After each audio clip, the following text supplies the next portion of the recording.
ఖర్చు ఎన్ని లక్షల కోట్లు దాటుతుందో మనకి అర్థమవుతుంది. ఇది కాక మరో 50,000 కోట్లు కావాలంటే అమరావతి విస్తరణకైనా. ఈ 50,000 ఎకరాలకే పరిస్థితి ఇది. 77,000 కోట్లు ఇంకా కావాలంట.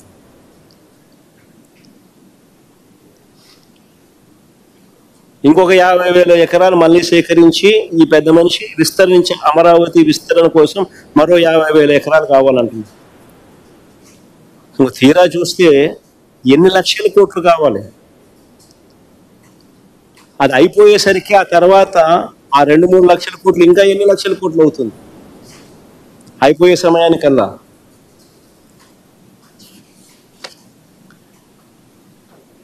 నేను ఇదే పెద్ద మనిషి చంద్రబాబు నాయుడు గారిని అడుగుతా ఉన్నా, అసలు ఇంతింత అప్పులు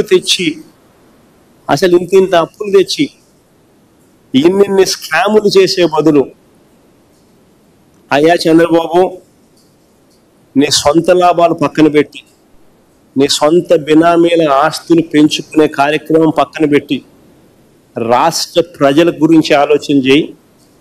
కావాలంటే విజయవాడ గుంటూరు మధ్యలో NH దగ్గర నాగార్జున యూనివర్సిటీలోనో, లేకపోతే ఒక 500 ఎకరాలు అక్కడ గుంటూరు విజయవాడ మధ్యలో ఎక్కడో ఒకసారి తీసుకుని 500 ఎకరాలు నువ్వు కట్టాల్సిన బిల్డింగ్ ఏదో కట్టు,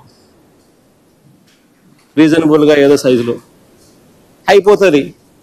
విజయవాడ గుంటూరు ఎప్పుడో ఒకసారి కలుస్తాయి. నువ్వు చేసే పనికి విజయవాడ గుంటూరులో రియల్ ఎస్టేట్ ఇప్పటికే డమాల్ అయిపోయినాయి. మా హయాంలో విజయవాడ నుంచి మచిలీపట్నం దాకా రియల్ ఎస్టేట్ రేట్లు పెరిగినాయి. విజయవాడ టు పెనమలూరు టు మచిలీపట్నంలో పోర్టు కట్టాం, మెడికల్ కాలేజ్ కట్టాం. దానివల్ల మొత్తం 45 కిలోమీటర్లు విజయవాడ టు మచిలీపట్నం రేట్లు బ్రహ్మాండంగా పెరిగింది.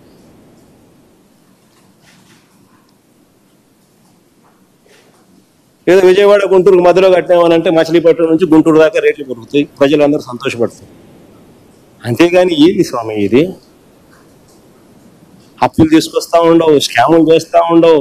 కేవలం నువ్వు వాడు భూములు కొనుక్కున్నావు, నీ వాళ్ళు భూములు కొనుక్కున్నారు, నీ బినామీలు వాళ్ళ రేట్లు పెంచుకునే దానికోసం రాష్ట్ర ప్రజల మీద ఇన్ని లక్షల కోట్ల రూపాయల అప్పులు మోపుతా ఉండవు. విజయవాడ గుంటూరు ప్రజలకు సంబంధించిన రియల్ ఎస్టేట్ భూములన్నీ క్రాష్ చేస్తూ ఉండవు, డమాల్ చేస్తూ ఉండవు.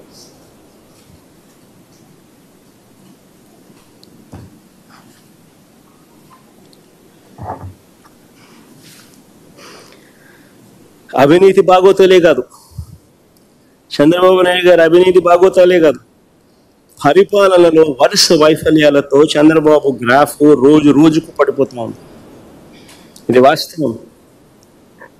12 నెలల కాలంలో ఏ ముఖ్యమంత్రికైనా, ఏ ప్రభుత్వానికైనా యాంటీ ఇన్కంబెన్సీ అంటే ప్రభుత్వ వ్యతిరేక ఓటు ఈ స్థాయిలో ఉండాల్సి ఉంటే ఈ పెద్ద మనిషి చంద్రబాబు నాయుడు గారికి ఇప్పటికే ఈ స్థాయిలోకి వెళ్ళిపోయినాడు. ప్రభుత్వ వ్యతిరేక ఓటు. కాబట్టి ఈ పెద్ద మనిషి నెలకో డైవర్షన్ పాలిటిక్స్ లో ఈయన స్కాముల్లో భాగంగా ప్రజల దృష్టిని మళ్లించేందుకు చంద్రబాబు ఆయన దొంగల ముఠ రకరకాల ప్రయత్నాలు చేస్తూ ఉన్నారు. ఆయన దొంగల ముఠ అంటే ఆయన ఈనాడు, ఆయన ఆంధ్రజ్యోతి, ఆయన TV5, ఇంకా మిగతా వాళ్ళు ఎవరు మీ అందరికీ కూడా తెలుసు.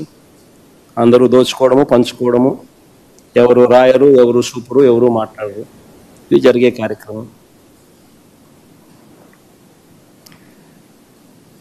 సంవత్సరం దాటింది చంద్రబాబు నాయుడు గారు ముఖ్యమంత్రి ఎన్నికల తేదీ నుంచి లెక్కేసుకుంటారు.